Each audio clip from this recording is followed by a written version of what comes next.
Cleveland, where training camp begins today for Browns rookies, with a quarterback battle front and center and a chance for some fresh faces to make an early statement. Defensive tackle Mason Graham, the Browns' first-round pick, walking into the building today. And speaking of that QB competition, there's Gabriel. So the Browns have had their fair share of quarterbacks over the years, so stop me if you've heard this before. They have fielded a total of 40 since returning to the NFL in 1999, the most in the league. Only 3 of those 40 QBs have a winning record as a starter, including 40-year-old Joe Flacco, who is set for his second stint in Cleveland this season. Jeremy, what more can you tell us about the Browns quarterback battle as camp begins? Yeah, Courtney, here's how this is going to go down. The first week or two of training camp, I expect the Browns to run it similarly to the spring, OTAs and minicamp, where all 4 quarterbacks, the 2 rookies, Joe Flacco, Kenny Pickett, trading blows, getting a lot of different throws, working on opposite fields, first team, second team, third team. You're going to see all that. And then Kevin Stefanski, the head coach, will crystallize the pecking order. I do expect Joe Flacco to be in the mix there. He's certainly the incumbent, probably the favorite at this point. And Shedeur Sanders did impress in the spring. Like, he was willing to throw the ball in tight windows. He was accurate. But when you ask people with Cleveland, they do bring some caution there. We're like, look, he was working against the third team a lot, not much of a pass rush. He's got a ways to go, and so that will probably show early on in camp. RC, how important is it for these rookies to get acclimated with the offense in training camp? Well, first off, guys, I think I can hear you, Courtney, but right behind me, UFC 318, they're having soundtrack for the weigh-ins, and I don't know what the hell we're talking about, but I think we're talking about Cleveland, so here's what I got.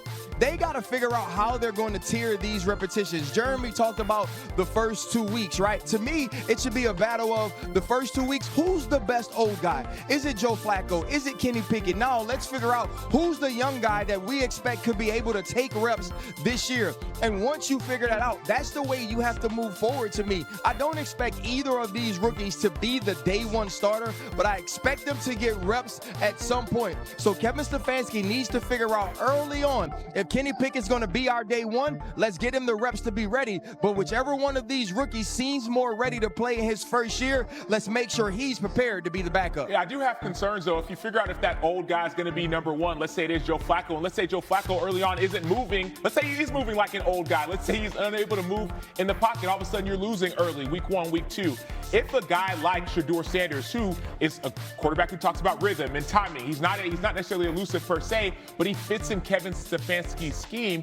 If he improves, I think he should get a legitimate shot to be the starter. Will it happen? No, I don't think it'll happen because it's the preseason. You're going against 2s and 3s, as we said. But if he can put enough pressure on the coaching staff and on his teammates to show everyone that he should be the legitimate starter, it may not happen week 1, but early in the season, if one of the older quarterbacks is not producing, I believe that a quarterback like Shedeur Sanders, who fits this scheme, should get an early opportunity. So RC said that he doesn't anticipate any of the rookie quarterbacks starting early this season. The last time that a quarterback drafted as late as Shedeur Sanders started a season opener for the Browns was Randy Hedberg in 1977. All right, happy Friday and welcome to NFL Live. We've got a full house and a packed show for you. Sam Macho, Jeremy Fowler, RC in the house, and Courtney Cronin here in the host chair. And man, it is a good time to be a pass rusher in the NFL as Pittsburgh's TJ Watt became the league's highest paid non-quarterback again. Watt agreed to a 3-year, $123 million contract extension, his $41 million average per year, setting the floor even higher for pass rushers than the deal signed by Cleveland's Myles Garrett that pays him $40 million annually. Watt joining Garrett, Houston's Danielle Hunter, and Vegas's Max Crosby as the league's top edge rushers who got the bag this offseason. You see the numbers there. Watt had 108 career sacks, which ranks 3rd most through 8 NFL seasons since sacks became official in the early 80s, only trailing Reggie White and DeMarcus Ware. And check this out, that number I just mentioned, 108. There is significance to it. 108 career sacks, and he received $108 million fully guaranteed. So exactly $1 million per sack. Incredible stuff here. RC, I'm going to start with you. Beyond TJ Watt, I know your Steelers have been super active this offseason. What do you make of Watt's payday and what it signals for Pittsburgh's approach this season? Yeah.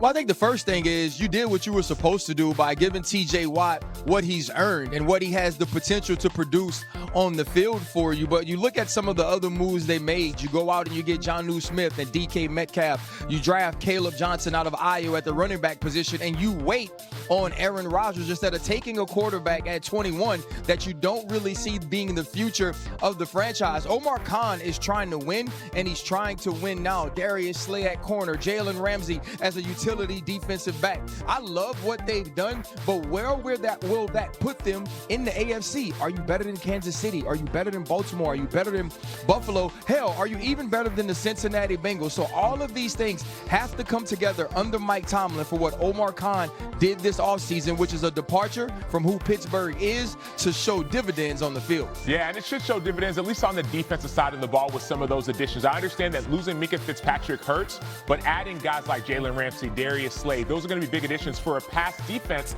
that did struggle. My questions still remain on the offensive side of the ball. Caleb Johnson's a big addition, but you waited for Aaron Rodgers. Will he be able to take you not only to the playoffs, but to win in the playoffs? And so, yes, you're making so many moves. You're locking up your star players, but still, will it be enough? I still have question marks on if it'll be enough for this Pittsburgh Steelers team to compete for a title in the AFC. All right, Jeremy, we know that TJ Watt turns 30 years old this offseason. And there are a lot of people out there who might say a contract of this magnitude for a player of his age might not be worth it. Let's talk about it, though. What does this mean from a salary cap perspective and how it affects the Steelers moving forward? They're actually okay, Courtney, if they keep their quarterback costs down, which we know Aaron Rodgers is affordable this year. I expect the Steelers to draft a quarterback in the 2026 draft. That would put them on a rookie-scale quarterback. They could build around him with these huge numbers like TJ Watt is earning. He's only got a $23 million cap hit this year. It's not too bad. Next year, that goes up to $42 million the next few years. That's like quarterback money. But when I check with people in Pittsburgh, they all say the same thing. We are trying to build a Super Bowl winning roster. Whether they have the quarterback or not to do that is the question.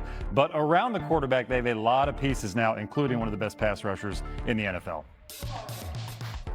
But that's the thing, though, right? You're building this Super Bowl winning roster. Will you have a quarterback that can go win a Super Bowl? Aaron Rodgers this year, we know what his age is. We know that he doesn't plan on playing an extended period of time. So are you willing to make the moves? If you're a good football team this year, you win 10, 11 games, become a playoff football team, are you willing to move up and go get that dude so that this playoff roster pays dividends right now? Because with some of these older pieces that you're adding, it doesn't seem like you're working to win 10 years from now. It's like you're working to win now, much like we saw the Los Angeles Rams do in 2021. Acho, I know that cost is obviously pretty high, but TJ Watt is one of the best pass rushers in the league. You think it's worth it? Oh, 100% worth it. People talk a lot about his age, but they shouldn't be talking about his age. They should be talking about TJ Watt's production. Since 2017, no one has more sacks than him, more forced fumbles, more quarterback hits, more tackles for loss. And so age, you can talk about age all you want, but his production, it emanates